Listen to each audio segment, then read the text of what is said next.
ఇది కొత్తగా వచ్చిన వాల్మీకి సర్కిల్లో న్యూ ఇన్స్టాలేషన్ టవర్. దీంట్లో ఆర్ఆర్ఎస్ చేంజ్ చేయడానికి అయితే నేను మన సీనియర్ రిగ్గర్ సైట్కి విజిట్ అయ్యాము. కనిపిస్తున్న ఆర్ఆర్హెచ్ని అయితే ఆల్ఫా సెక్టర్లో చేంజ్ చేయాలి. సైట్ అయితే ఇంకా నా హ్యాండ్ ఓవర్కి రాలేదు. చెప్పాలంటే ఇది వెండరే వర్క్ చేయాలి. ఆర్ఆర్హెచ్ అనేది చేంజ్ చేయాలి. చేంజ్ చేసిన తర్వాత నా హ్యాండ్ ఓవర్ ఇవ్వాలి. సో వాళ్ళు ఇంకో సైట్లో అయితే వర్క్ చేస్తున్నారు. వాళ్ళని ఎందుకు డిస్టర్బ్ చేయడం అని మా సార్ చెప్పాడు చేంజ్ చేయమని. సో అందుకని నేను మా సీనియర్ రిగ్గర్ అయితే సైట్కి విజిట్ అయ్యాము. కనిపిస్తున్న సిప్రీ కేబుల్ని అయితే రిమూవ్ చేస్తున్నా. దాన్ని రిమూవ్ చేసి పక్కకు పెట్టుకోవాలి. అలాగే 1 by 1 జంపర్ కేబుల్ని అయితే రిమూవ్ చేశాను. చెప్పడం మర్చిపోయాయి కదా, ఈ ఆర్ఆర్హెచ్ ఎందుకు చేంజ్ చేయాల్సి వచ్చిందంటే ఇందులో VSWR అలారం ఉండడం వల్ల ఆర్ఆర్హెచ్ని అయితే చేంజ్ చేస్తున్నాము.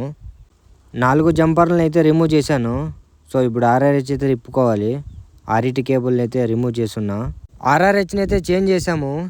ఆర్ఆర్హెచ్కి అర్థింగ్ కేబుల్ అయితే కనెక్ట్ చేస్తున్నాను. ఆర్ఆర్హెచ్ చేంజ్ చేసిన వీడియో అయితే తీయలేకపోయాము.